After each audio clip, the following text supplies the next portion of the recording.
जय हिंद। कैसे हैं आप लोग? ठीक, बढ़िया। चलिए, आशा करते हैं आप लोग ठीक होंगे, बढ़िया होंगे, मस्त होंगे। ठीक, चलिए, हम लोग भारतीय भूगोल पढ़ रहे हैं। भारतीय भूगोल में हम लोग इस समय जो देख रहे हैं वो है ऊर्जा संसाधन के बारे में। तो भारतीय भूगोल में हम लोग कई सारे टॉपिक देख चुके हैं। भारत की स्थिति एवं विस्तार, हिमालय पर्वत, नदियाँ, मैदान, जलवायु, मिट्टियाँ, वनस्पतियाँ, ठीक, खनिज, ये सब देख चुके हैं। तो आप लोग देखिएगा, उन सबको देख लीजिएगा। इसमें मतलब ये सब टॉपिक है, इसके अंदर सब टॉपिक जितने थे उसको देख लिए। अब हम लोग मतलब लास्ट की तरफ ही बढ़ रहे हैं अब। और ऊर्जा संसाधन चल रहा है, इसके बाद इरिगेशन है, मतलब सिंचाई और कृषि है। और फिर इसके बाद थोड़ा बहुत उद्योग बचा हुआ है। फिर इसके बाद जनजातियों के बारे में और परिवहन, इतना ही बचा हुआ है, तो वो जल्दी समाप्त हो जाएगा। थोड़ा थोड़ा ये है, ठीक। तो ऊर्जा संसाधन में हम लोग जब देखना शुरू किए तो ये देखे थे कि दो भागों में डिवाइड किए थे। एक परंपरागत एवं गैर परंपरागत ऊर्जा स्रोत, वाणिज्यिक एवं गैर वाणिज्यिक देखे थे। लेकिन वो उपयोग के आधार पर, हम प्रकृति के आधार पर देख रहे हैं।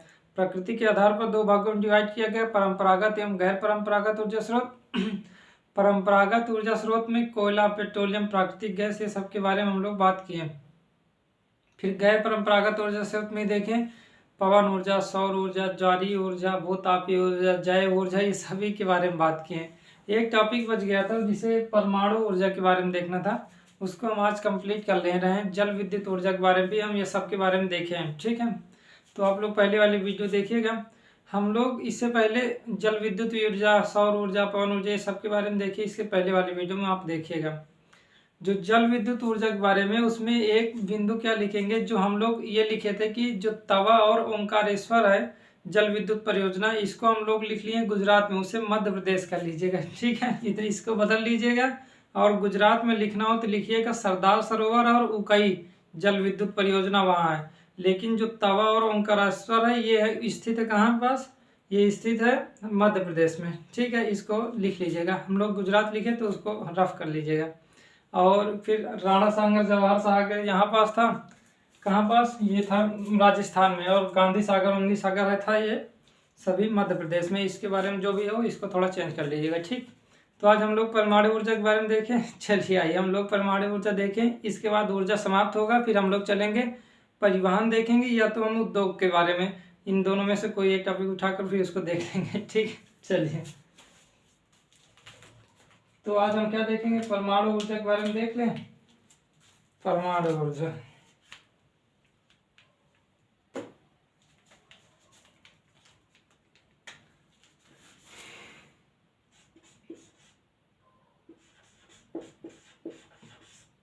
परमाणु ऊर्जा, ठीक।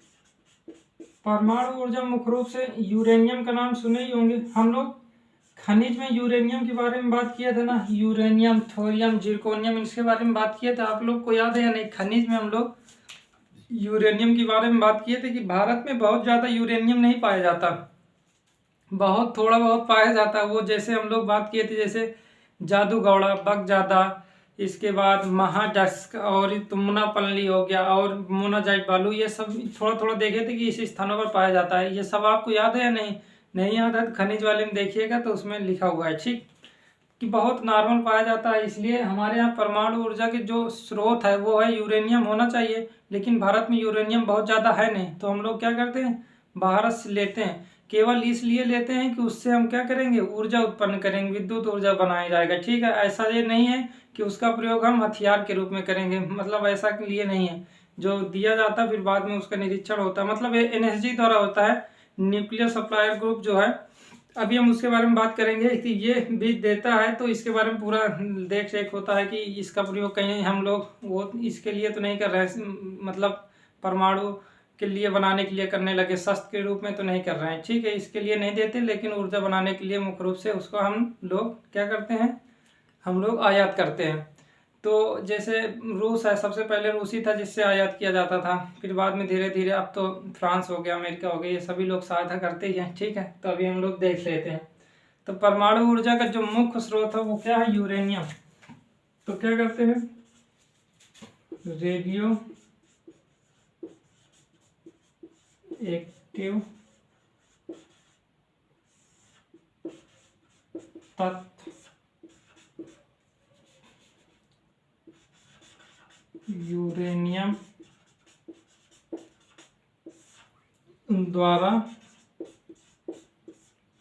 परमाणु ऊर्जा प्राप्त किया जाता है। परमाणु ऊर्जा प्राप्त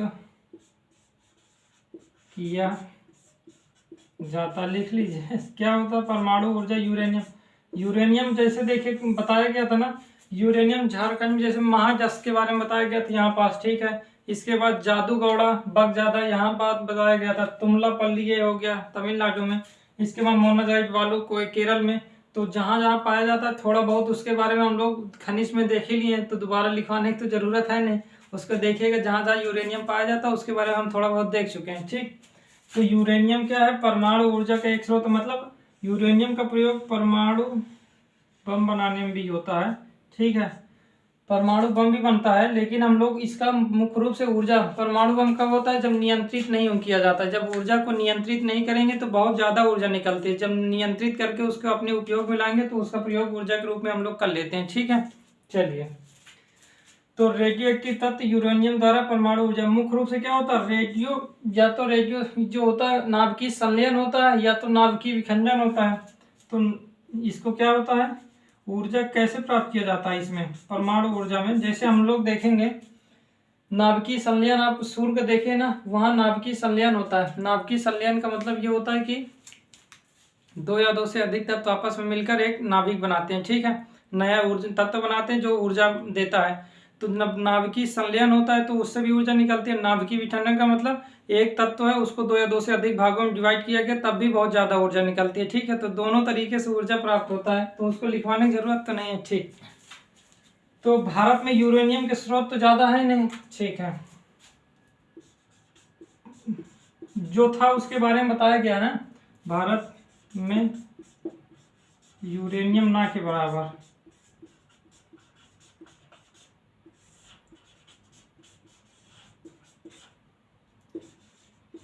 जो स्थान था आपको बताया गया था। जैसे हम कुछ लिख दे रहे हैं, महाडस्क में हो गया, ठीक है। जादूगौड़ा, बगजादा, तुमलापल्ली, आप और लिख लीजिएगा, इत्यादि कर रहे हैं, ठीक है। वहाँ पास जब बताया गया तो दोबारा क्या लिखें, ठीक है, ठीक। तो भारत में ज़्यादा नहीं है तो क्या किया जाता है, बाहर से क्या किया जाता है, इसका आयात होता है, ठीक है। और आयात किस रूप में होता है, ऊर्जा बनाने के लिए किया जाता है आयात, ऊर्जा बनाने के लिए दिया ही जाता है, ठीक। तो आयात किया जाता है ऊर्जा के लिए, उसका प्रयोग हम अपने शस्त्र के रूप में नहीं कर सकते, ठीक है, कि कुछ उससे बनाने लगे, युद्ध की स्थिति ना पैदा हो जाए, इसलिए क्या वो होता, मतलब अब जिनके पास है वो लोग क्या किया उसका केंद्र, जैसे अमेरिका हो गया, रूस हो गया, मतलब रूस के पास भी है, अमेरिका, फ्रांस हो गया, जर्मनी हो गया, स्पेन हो गया, सभी के पास है, ठीक। तो एनएसजी के बहुत सारे, एनएसजी में 48 देश सम्मिलित है। एनएसजी का मतलब न्यूक्लियर सप्लायर ग्रुप, परमाणु आपूर्तिकर्ता समूह होता है, ठीक है। ये 48 देशों का समूह है जो क्या करता है, जो रेडियो जो एक्टिव पदार्थ होते हैं, जैसे मुख्य रूप से यूरेनियम, इसका पूरा देख रेख के बारे में देखते हैं दुनिया में कहाँ है ये सब होता है, और किसको देना है ऊर्जा के रूप में, किसको नहीं देना, और बहुत सारे प्रतिबंध भी लगाए जाते हैं, ठीक। चलिए, तो रेडियो एक्टिव तत्व यूरेनियम द्वारा परमाणु ऊर्जा भारत में नहीं है, लेकिन आयात किया जाता है। 1990 के दशक की बात करें तो रूस इसमें सबसे महत्वपूर्ण है, उससे आयात किया जाता था। 2008 की बात है, 2008 में क्या हुआ, एनएसजी जो है, एनएसजी का मतलब न्यूक्लियर सप्लायर ग्रुप, ये सिक्योरिटी गार्ड की बात नहीं कर रहे हैं भारत में, नेशनल सिक्योरिटी गार्ड नहीं है, ठीक है, ठीक। तो उसके बारे में मतलब वो 2008 में मतलब ये कहा गया कि ठीक है अब आपको दिया जाएगा, किस रूप में, उसका हम ऊर्जा के रूप में प्रयोग करेंगे। जो यूरेनियम मिलेगा उसका हम क्या करेंगे, ऊर्जा के रूप में करेंगे, उसका ऐसा नहीं कि हम अस्त्र के रूप में नहीं करेंगे, ठीक। तो जब एनएसजी द्वारा किया गया, एनएसजी में 48 देश हैं, तो फिर इसके बाद धीरे धीरे फिर उसके साथ जैसे हो गया फ्रांस के साथ नई नई संधियाँ हुई, फिर धीरे धीरे अब तो मिलता है, किस लिए, परमाणु ऊर्जा बनाने के लिए, मतलब मुख्य रूप से ऊर्जा के रूप में इसका प्रयोग करने के लिए मिलता है, क्या, यूरेनियम का प्रयोग करने के लिए देते हैं, ठीक है, ठीक। तो कोई परेशानी तो नहीं। तो भारत में यूरेनियम ना के बराबर है। महाजस, जादूगौड़ा, बगजादा, ये सभी क्षेत्रों में, तुमलापल्ली वाले क्षेत्र में बहुत कम मात्रा में है, लेकिन हम लोग ज़्यादा क्या करते हैं, आयात करते हैं, ठीक है। और इसमें महत्वपूर्ण एनएसजी लिख लीजिएगा, एनएसजी का मतलब न्यूक्लियर सप्लायर ग्रुप, एनएसजी दिख रहा है, नहीं दिख रहा तो बोल रहे हैं यन न्यूक्लियर सप्लायर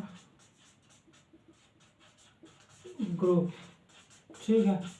न्यूक्लियस परमाणु आपूर्तिकर्ता समूह होता है, ठीक है, इसको लिख लिए। इसमें 48 देश सम्मिलित हैं, मतलब वो जो यूरेनियम देखते हैं उसकी देखरेख भी होती है कि हाँ ये इसका प्रयोग सही सही रूप में हो रहा है या नहीं, कि ऐसा दे रहे हैं उसका प्रयोग गलत तरीके से तो नहीं कर रहे हैं, तो उसके लिए मतलब निरीक्षण होता है, ठीक है। जब मिलता है तो उसका निरीक्षण भी किया जाता है, ठीक। इतना लिख लिए, चलिए आगे चलें, ठीक। तो भारत में जो परमाणु ऊर्जा उत्पादन क्षमता है, ठीक है, परमाणु विद्युत ऊर्जा उत्पादन जो है क्षमता, उसकी बात अगर हम करें तो मुख्य रूप से हम लोग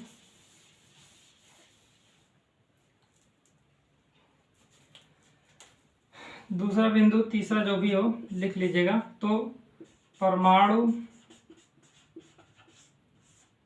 विद्युत उत्पादन क्षमता अगर देखें तो कितने मेगावाट है, लगभग 7380 मेगावाट है, ठीक है, मेगावाट है, ठीक। क्षमता अगर देखेंगे कितना है, 7380 मेगावाट है, ठीक। इतना लिख लीजिएगा परमाणु विद्युत उत्पादन क्षमता जो है, ठीक ठीक। चौथा बिंदु क्या लिखेंगे, देखिए आप लोग मालूम होगा डॉक्टर जो भाभा जी है, ठीक है, होमो जहांगीर भाभा, इनको क्या कहा जाता है, परमाणु जो ऊर्जा अनुसंधान के जो जनक माने जाते हैं, परमाणु ऊर्जा अनुसंधान के जो जनक माने जाते हैं वो भाभा जी हैं, ठीक है। तो उसको लिख लीजिए, क्या लिखेंगे, परमाणु ऊर्जा अनु मतलब भारत के, इसको भारत लिख, भारत के, ठीक, भारत के परमाणु ऊर्जा अनुसंधान के जनक कौन है, डॉक्टर होमो जहांगीर भाभा, ठीक ठीक है। तो इतना लिख लीजिए चौथा बिंदु। पांचवा क्या, जो बार का आप सुने, बार का नाम तो सुने ही होंगे, नहीं सुने तो आज सुन लीजिए। बार्क, बार्क में क्या लिखेंगे, मतलब जो एटॉमिक रिसर्च सेंटर है, ठीक है, भाभा पूरा लिख ही लीजिए, भाभा एटॉमिक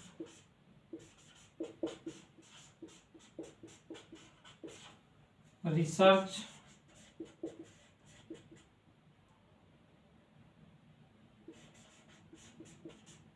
सेंटर, ठीक है। वो जो बार्क है वो कहाँ स्थित है, ये सब मतलब full form Bhabha atomic research centre, इसकी है मुंबई के पास ट्राम्बे में, ठीक है, मुंबई लिख लीजिए, मुंबई के निकट कहाँ स्थित है, ट्राम्बे में, ठीक है, ट्राम्बे, ठीक। तो भाभा एटॉमिक रिसर्च सेंटर जो मुंबई के निकट ट्राम्बे में स्थित है, ठीक है, बार्क, इसको लिख लीजिए। परमाणु ऊर्जा अनुसंधान के जनक कौन है, डॉक्टर होमो जहांगीर भाभा, ठीक ठीक है। देखिए परमाणु जो ऊर्जा आयोग बना वो 1948 में बना, फिर इसके बाद परमाणु ऊर्जा जो विभाग बना वो 1954, उसको लिखने की जरूरत है, चलिए लिख लीजिए। अच्छा थोड़ा सा इतना लिख लिया, चलिए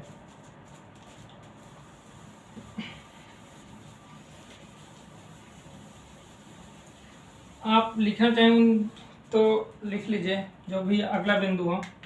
छठा बिंदु क्या लिखेंगे, परमाणु ऊर्जा आयोग की स्थापना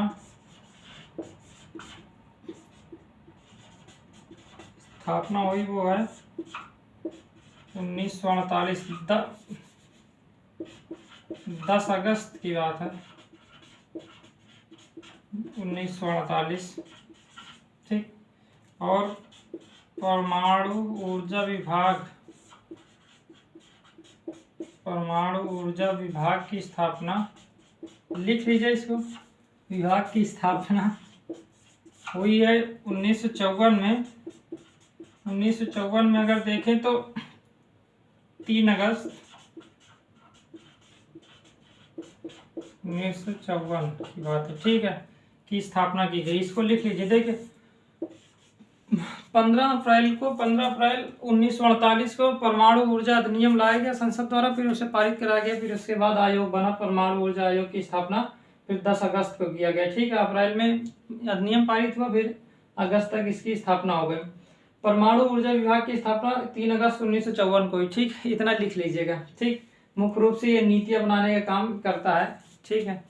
ये तो पूरा उसके उत्पादन के लिए देखा जाता है, ये मुख्य रूप से क्या करता है, नीतियां बनाने का काम करता है, ठीक। ठीक है, तो कोई परेशानी तो नहीं, इतना लिख लिए। चलिए, तो हमारे जो है परमाणु जो ऊर्जा संयंत्र, वो 8 परमाणु ऊर्जा संयंत्र है और 22 परमाणु रिएक्टर है, ठीक है, इस समय वर्तमान में, ठीक। तो उसको हम लोग लिख लेते हैं, ठीक। फिर इसके बाद थोड़ा सा 8 के विद्युत संयंत्र के बारे में, जो परमाणु ऊर्जा संयंत्र है उसके बारे में देख लेते हैं।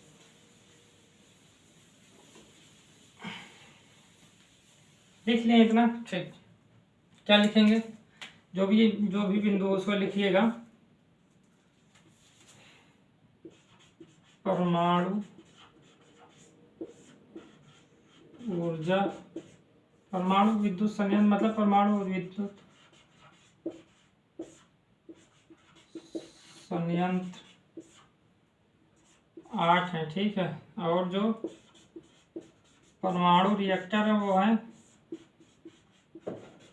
रिएक्टर, वो है 22, ठीक है, 22 है, ठीक। इतना लिख लीजिएगा। परमाणु रिएक्टर है 22 और परमाणु विद्युत संयंत्र वो है 8, ठीक। इसको लिख लीजिए।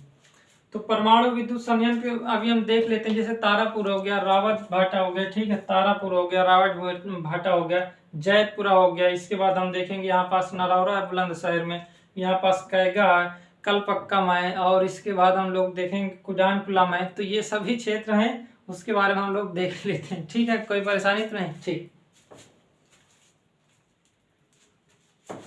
ये 8 देख लेते हैं थोड़ा सा परमाणु विद्युत संयंत्र के बारे में, ठीक। जो भी बिंदु हो आप लिख लीजिए, 10वां बिंदु जो भी हो, 10वां है कि जो भी हो।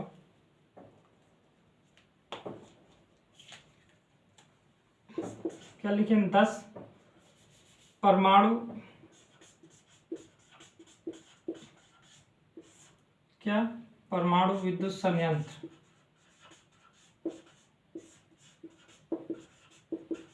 ठीक। तो इसमें क्या लिखेंगे, तारापुर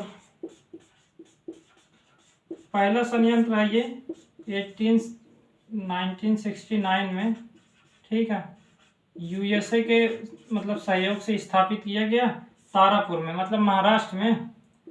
ये महाराष्ट्र वाला ये क्षेत्र, यहाँ तारापुर, ठीक।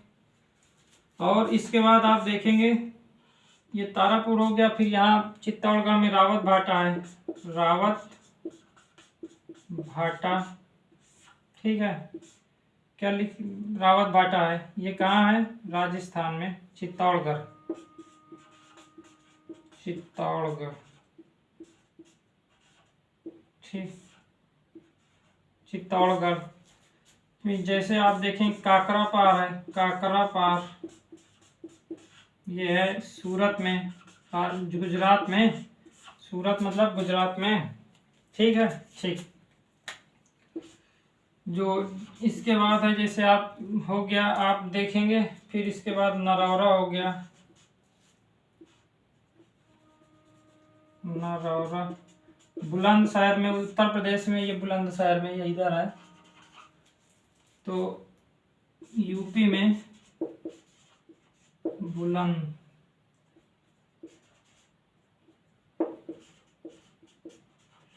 ठीक, ठीक है। और जैतपुरा हो गया रत्नागिरी में, जैतपुरा, ठीक, ये है रत्नागिरी, तो यहाँ पास स्थित है, रत्नागिरी महाराष्ट्र में, ठीक। EF इसके बाद आप देखेंगे तो कर्नाटक है, कर्नाटक में कैगा है, क्या है, कैगा, कर्नाटक में, 2 और हैं तमिलनाडु। कितने हो गए? 1 2 3 4 5 6 हो गए। अभी 2 जैसे एक है तमिलनाडु में है, कुडानकुलम और कल्पक्कम। लिख लीजिए, रफ करें, ठीक है, इसको रफ करें फिर उसको भी लिख लीजिए। इसको लिख लीजिएगा। देखिए जो ये है, अभी बात करते हैं। लिख तो लिए है ना, ठीक।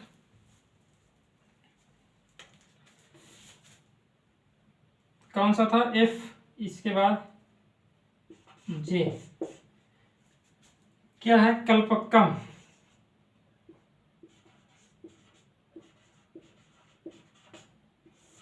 तमिलनाडु में। और एस तक अगर देखें, कुडानकुलम।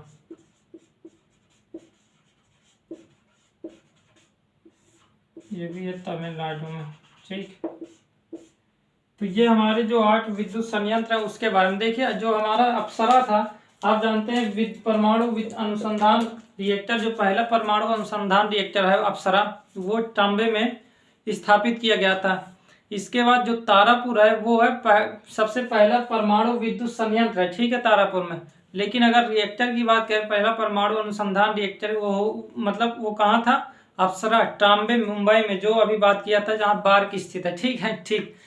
तो और ये परमाणु विद्युत संयंत्र हैं ये, ठीक है। जैसे तारापुर यूएसए के मतलब सपोर्ट से उसको मतलब जो परमाणु विद्युत संयंत्र था स्थापित किया गया। फिर इसके बाद आप देखेंगे इसको रूस के मदद से कुडानकुलम में, ठीक है, फ्रांस की मदद से भी किया गया, ठीक है, जायदपुरा। फिर इसके बाद कनाडा के भी सहयोग से किया गया, ठीक।